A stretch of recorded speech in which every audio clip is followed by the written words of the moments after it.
Ponta Talks, seu podcast sobre automobilismo.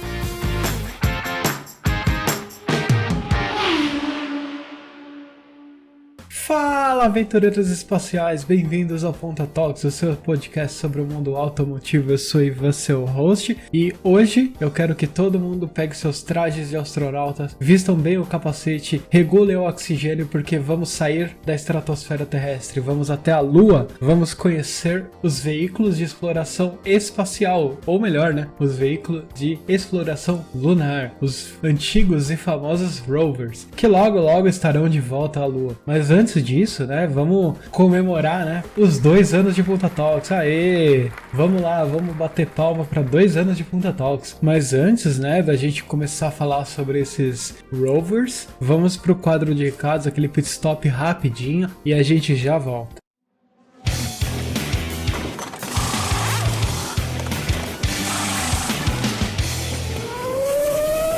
Quadro de recados. Bem-vindos a mais um quadro de recados, e é aquele quadro de recados muito especial porque tá fazendo 2 anos do projeto Ponta Talks e eu tenho muito a agradecer a todos que estão comigo aí desde o início. Tenho que agradecer também muito a Rafa, que participa aí dos episódios, né, todo mês aí, no dia 5 tem os episódios dela. O projeto tá crescendo. Tenho que agradecer todo mundo que apoia, que ouve, que incentiva, que compartilha. Agradecer muito aos padrinhos que estão com a gente aí nesses 2 anos, né? Começou há pouco tempo, né, o programa de apoio, mas eu agradeço a cada um que consegue apoiar a gente lá. E claro, né, se você não consegue apoiar a gente financeiramente, sinta que um abraço bem quentinho, só compartilhar o episódio já é uma alegria imensa. Né? E aqueles recados de praxe que todo mundo que tá aqui conhece, né? Segue a gente lá nas redes sociais, Ponta Talks no Twitter, né? @PontaTalks. Tem o Garota da F1 também, Garota da F1 em todas as redes sociais, né? Twitter, Facebook, Instagram. A Garota da F1 agora tá com um YouTube novo. Vai lá no YouTube, procura por Garota da F1, segue a Rafa lá, que ela tá fazendo uns vídeos bem legais sobre Fórmula 1. Tem o YouTube do Ponta Talks também, que você pode procurar lá, Ponta Talks.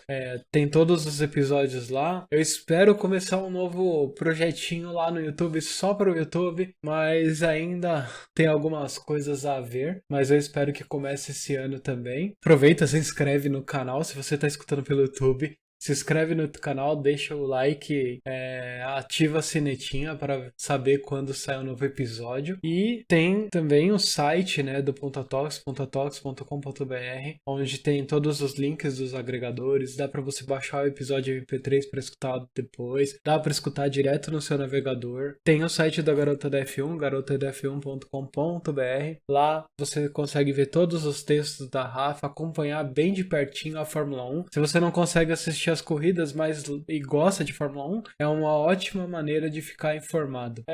Lembrando também a todos, né, que se você gosta do Ponta Talks e quer ver ele crescer cada dia mais, a gente tem o PicPay. É só procurar lá, né, baixar o aplicativo do PicPay, criar uma conta lá bem simples, coloca meu código de amigo para você receber um cashback e também procura lá Garota da F1.talks. GDF1.talks. É bem simples. Sei lá, tem todos os nossos planos, 1, 5 e 10 reais. Bem simples, você escolhe qualquer um deles e já pode participar do nosso grupo do Telegram. Recebe os episódios antes, pode conversar com os outros apoiadores. É bem divertido. E, claro, se você não consegue apoiar a gente financeiramente, apoia compartilhando esse episódio. Compartilha o episódio com 3 amigos. Se você conseguir compartilhar com 3 amigos, esses 3 amigos gostarem e compartilhar para mais 3 cada um, você vê que a comunidade começa a crescer, você consegue bater um papo com seus amigos sobre os episódios do Ponta Talks. E quem sabe, procura a gente lá nas redes sociais e deixa uma sugestão de episódio. Eu consigo fazer aqui. O quadro de recados está ficando bem extenso, mas é porque esse é um quadro de recados especial. Eu vou deixar aqui um recadinho da Rafa, que é a outra host, sobre os 2 anos do Ponta Talks, e eu já volto. Oi, Oi, gente, aqui é a Rafaela, passando rapidinho só para celebrar esses 2 anos de Punta Talks. Muito feliz de ter feito parte quase desses 2 anos inteiros. Eu vim um pouquinho mais tarde, o Ivan que começou o projeto. Então, óbvio, começo a agradecer o Ivan por ter acreditado que eu poderia fazer parte do Punta Talks e trazer conteúdo para esse programa que ele trata com tanto, né, amor, carinho e cuidado para vocês. Eu realmente só gravo aqui, então ele que faz a parte de edição, tanto do meu programa quanto do dele. Então, muito obrigado, Ivan. É muito bom contar com você e saber que meu trabalho, de certa forma, te atraiu para que eu pudesse fazer parte desse projeto. Então, muito obrigado pela confiança e, claro, obrigado a todos vocês que estão escutando, que sempre dão apoio, que divulgam. Aos nossos apoiadores também, sem vocês não dá. O Punta Talks não teria 2 anos, a gente já teria desistido antes e não teria seguido, mas aqui estamos. Muito obrigada mesmo. Aê, Rafa, obrigado. É claro que você faz parte desse projeto há quase tanto tempo que esse projeto existe, né? Você entrou em 2020 junto com. Você pegou bem os primórdios do projeto também. Agradeço muito estar aí com os episódios. É muito legal ter você aí como colega.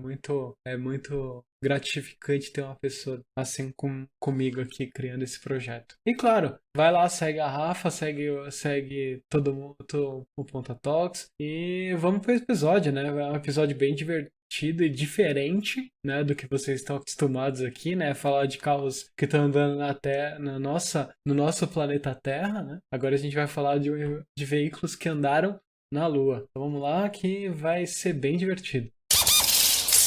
Bom, vamos ao episódio. Vamos falar, né, um pouquinho, né, da história aí. Antes de chegar no rover, a NASA, né, no meio da Guerra Fria, teve que acelerar as missões e tudo mais para mostrar que os Estados Unidos era a potência para a Rússia. Não, a Rússia queria mandar o homem para a Lua, não deu, não conseguiu, né, mesmo sendo a primeira a mandar um homem para fora da estratosfera terrestre, né, que ficou em órbita mesmo, foi os russos, né? Mandou satélite, mandou a Laika, né? A cadelinha que infelizmente faleceu naquela missão. E teve outras missões. A mais famosa, né? Da NASA foi a Apollo 11, porque foi a primeira que chegou na Lua e foi o primeiro passo do homem na Lua. Tudo bem, até hoje é a missão mais lembrada, mas não foi a única que chegou na Lua e coletou espécimes e pedras e tudo mais para estudos aqui na Terra. Teve algumas missões que a NASA decidiu que ia enviar veículos para lá para ajudar os astronautas a se locomover na Lua. Só que não é uma tarefa fácil, né? Vou pensar assim. Não é um ambiente fácil de se pilotar, né? Não é só pegar um carro da Terra e mandar, coloca no foguete e despacha para a Lua. Não é assim. Tem toda uma adaptação que teve que ter sido feita e a NASA teve que, junto com o governo americano, começou a falar assim, olha, que empresa que vai ajudar e tudo mais, e só duas empresas foram responsáveis para o desenvolvimento do rover, que foi a Boeing e a General Motors. Vários anos de desenvolvimento aí, muitos testes e tudo mais, tudo em solo terrestre, né, tudo solo da Terra. Não dá para você mandar e fazer teste na Lua, é impossível. Você tem que mandar o veículo já pronto para uso, e eles conseguiram fazer, né, utilizando desertos e alguns ambientes simulados. A primeira missão que enviou o veículo rover para a Lua foi o Apollo 15, né, lá em 1971, ou seja, ano passado completou 50 anos dessa missão. Foi um sucesso, né, porque eles foi a primeira missão especial a levar um veículo junto com os astronautas. Então não foi uma tarefa tão simples assim. E era um veículo super adaptado. Outras duas missões, além da Apollo 15, foram com o rover Apollo 16 e Apollo 17, ambas em 72, porque tinha sido um tremendo êxito a missão. Coletaram espécimes, catalogaram coisas, o veículo já estava adaptado com sistemas de comunicação, ferramentas científicas, e o quanto mais amostras eles conseguissem colher do solo era melhor, porque eles estavam num veículo, né? Não era os astronautas tendo que pousar lá e eles mesmos carregar essas amostras, ou carregar todo o equipamento para fazer os testes, todos os experimentos lá na Lua. Era o veículo. Ajudava muito ter isso lá. Então, foi por isso que a General Motors e a Boeing ajudaram a NASA e projetaram esse veículo totalmente diferente. Alguns lugares você vai chamar, ele pode ser chamado de um bug, e era um bug elétrico, obviamente, né? Não dá para você fazer combustão na Lua, porque não tem ar, tem oxigênio na Lua para você conseguir fazer a combustão. É só voltar lá no episódio de motores, que eu falo um pouco mais da combustão, que depende do combustível, que é a gasolina, o etanol, o diesel, e o nosso oxigênio. Juntando os dois e comprimindo, você consegue fazer uma explosão que você gera força nos motores. Na Lua não tem oxigênio, então você não consegue fazer com motores a combustão. Foi desenvolvido um veículo totalmente elétrico que tinham 4 motores, um em cada roda, e cada motor elétrico produziu equivalente a 0,1 cavalo, ou seja, super fraco para um veículo que andaria, né, por exemplo, se fosse um veículo terrestre, você não conseguiria deslocar o veículo, porque ele não tem potência suficiente para andar, né? Mas, no caso, a General Motors, ela, em vez dela optar por favorecer a potência, ela favoreceu o torque do motor, ou seja, em vez dele favorecer o quanto o veículo consegue deslocar, né, com aquela potência, né, e transformar em velocidade, ele fez com que o torque, né, que é a força do motor, fosse maior, e aí sim ele conseguiria andar. Só que vocês têm que lembrar que, como lá a gravidade é completamente diferente da Terra, o veículo não tem a resistência do ar, né, não tem aquela, igual lembrando, né, voltando lá na aulinha de física que o Pena deu pra nós no episódio, vou colocar na descrição o número do episódio, e aí vocês, depois que terminar de escutar esse daqui, volta lá pra escutar esse daí, que é bem legal. Não tem o ar pra fazer uma resistência contra o veículo na Lua, então fica um pouco mais fácil de locomover, apesar de que é um solo rochoso, com ladeiras e tudo mais, então tem que tomar um certo cuidado. O veículo pesava por volta de 200 quilos, né? O rover tinha 200 quilos sem os astronautas, né? E sem os equipamentos, tendo um peso máximo operacional de 480 quilos, considerando os 2 astronautas que iam a bordo. O terceiro astronauta, ele sempre ficava no módulo lunar. Ele nunca saía de lá, por quê? Porque precisava de alguém lá para controlar, e se desse alguma coisa ruim, ele mesmo fazia a comunicação com a NASA aqui na Terra e poderia resolver tudo. O veículo tinha, né, lembrando que solo rochoso, muitas rochas, eles calculavam o tamanho de algumas rochas e tudo mais, mas precisava de uma altura legal do solo. Então, o rover tinha um vão livre do solo de 36 centímetros, tá bom? Que é isso comparado com os nossos SUVs, né, de mercado. Vamos falar do SUV mais vendido aí, né, que é o Renegade, né, o da Jeep. Ele tem um vão livre de solo de 18 centímetros aproximadamente.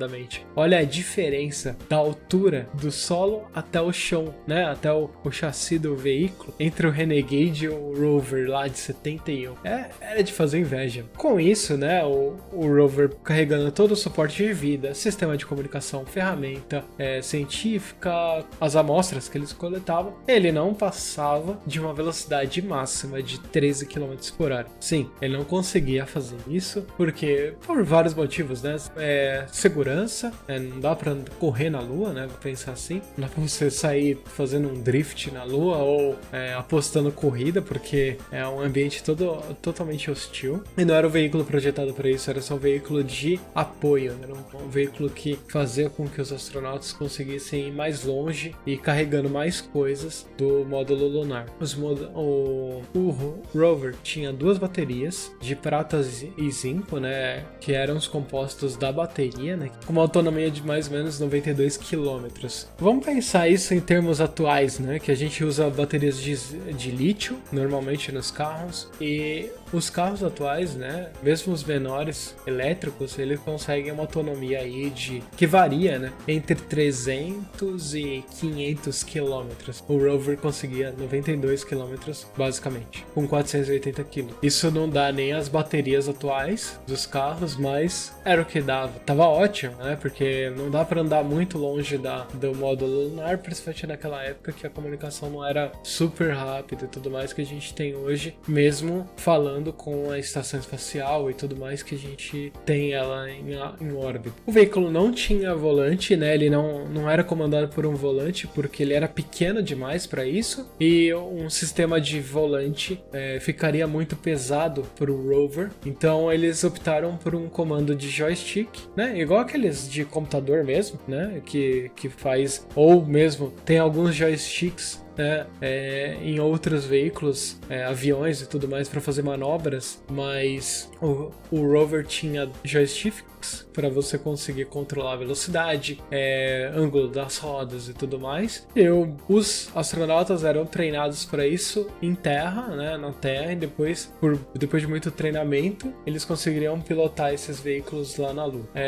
Ele tinha um chassi, né? Como que ele ia num foguete, né? Vamos pensar assim, putz, é difícil, né? Um veículo, por menor que ele seja, ele tinha que caber os 2 astronautas, todo o equipamento científico e as amostras que eles iam pegar para levar pro coisa. Então, seria bem difícil se fosse um veículo muito grande, né? Colocar um foguete é muito difícil, porque não pode ser muito pesado, porque o foguete tem que levar até a Lua, então gastaria muito combustível se ele fosse muito pesado. No caso, era um veículo que ele era totalmente dobrado para você colocar ele no módulo lunar, levar até o módulo até a Lua. Na Lua você desdobra ele completo, usa o tempo que for necessário, volta com ele e dobra novamente para levar de volta para a Terra. Era isso que era feito. Foi a melhor maneira que a General Motors e a Boeing pensaram, foi, putz, vamos fazer um chassi tubular e todo modular que pudesse ser dobrado. Tanto as rodas poderiam ser retiradas e tudo mais. E a gente chega no custo de cada um desses veículos, né?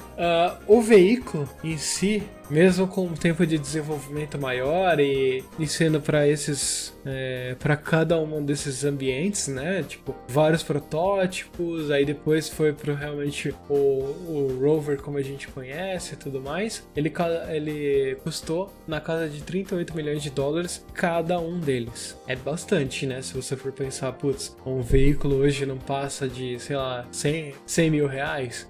Um rover custa 38 milhões de dólares. Até mesmo alguns aviões são mais baratos que isso. Mas era o que é a tecnologia da época. Ele era um veículo muito tecnológico para a época, porque ele conseguia até carregar sistemas de comunicação, tinha um computador de bordo que conseguia comunicar com a nave, né, com o módulo lunar. Isso era muito avançado para a época. Vamos lembrar que a gente está falando dos anos 70. A própria nave do Apollo 11 e as outras naves Apollo que levaram os homens à Lua, eles tinham computadores gigantescos, né? Gigantescos entre aspas, né? Porque não podia ser muito grande por causa do foguete, mas eles eram grandes. E vamos pensar que o programa Apollo, né, que rodava na nave para conseguir fazer todos os cálculos para tirar o foguete da Terra, levar até a Lua e voltar, ele cabia tipo em um disquete. Bom, as pessoas atualmente não usam mais disquete, né? A gente usa o celular. Um celular hoje é muito mais poderoso do que o computador que tinha nas missões Apollo. E um veículo que rodava na Lua tinha um computador de bordo. Hoje a gente fica maravilhado, né? Que tem telinhas no nosso veículo que fazem tudo, né? GPS e tudo mais. O veículo rover tinha um módulo, né? Tinha lá o seu computadorzinho de bordo. É bem legal pra época, né? Lembrando que é 1970, né? 71, 72, né? Que os veículos estavam lá. E, vamos lembrar, né? A gente teve 3 veículos rovers, né? O da Apollo 15, da Apollo 16 e da Apollo 17. E o total percorrido por eles foi de 90,5 quilômetros. Vamos pensar assim, né? A Lua, eles tinham uma autonomia de 92 quilômetros. Só que eles não iam usar toda essa autonomia. Só que tinha que ter margem de segurança para caso acontecesse qualquer falha e tudo mais. Eles não estavam tão longe do módulo que eles não pudessem ir caminhando para fazer os reparos do rover. E para ir e voltar com ele não seria tão fácil. E o rover que percorreu mais desses 90 quilômetros foi o da Apollo 17, que percorreu por volta aí de 35 quilômetros mais ou menos. É bastante coisa, né? É bem mais do que um terço do que foi percorrido, né, no total. E somando Apollo 15, 16 e 17. Bom, eu sei que o episódio ficou curto, né? Mas eu quis trazer essa história porque a gente lembra sempre dos veículos que a gente tem visto na rua, né? Carros de corrida e tudo mais, né? Mas lembrando que a gente teve veículos que saíram da estratosfera, saíram do nosso planeta e foram andar em outros lugares. Além do rover lunar, teve o rover de Marte, né? Vamos lembrar dele. Talvez eu faça um episódio só sobre o rover de Marte mais pra frente, porque ele não era um carro, assim. Entre aspas, que o rover lunar era mais um bug do carro. Mas a gente consegue falar também do rover de Marte. Mas mais pra frente eu posso fazer um episódio só sobre ele. Não teve só um, teve vários que foram mandados em outras missões em Marte para coletar dados, para fazer toda a análise, tirar fotos do lugar e tudo mais. E eu vou ficando por aqui. Eu agradeço o download de vocês, a paciência, e agradeço muito por esses 2 anos. Eu espero que venham mais 2, 10, 20 anos de Punta Talks aí, se vocês me aguentarem. Não esqueçam de comentar com os amigos, compartilhar esse episódio. Se vocês tiverem alguma curiosidade sobre os rovers que eu não comentei aqui, vai lá no meu Twitter, comenta comigo. Eu posso fazer um pod de recados com esse comentário seu. Agradeço demais e até uma próxima. Tchau!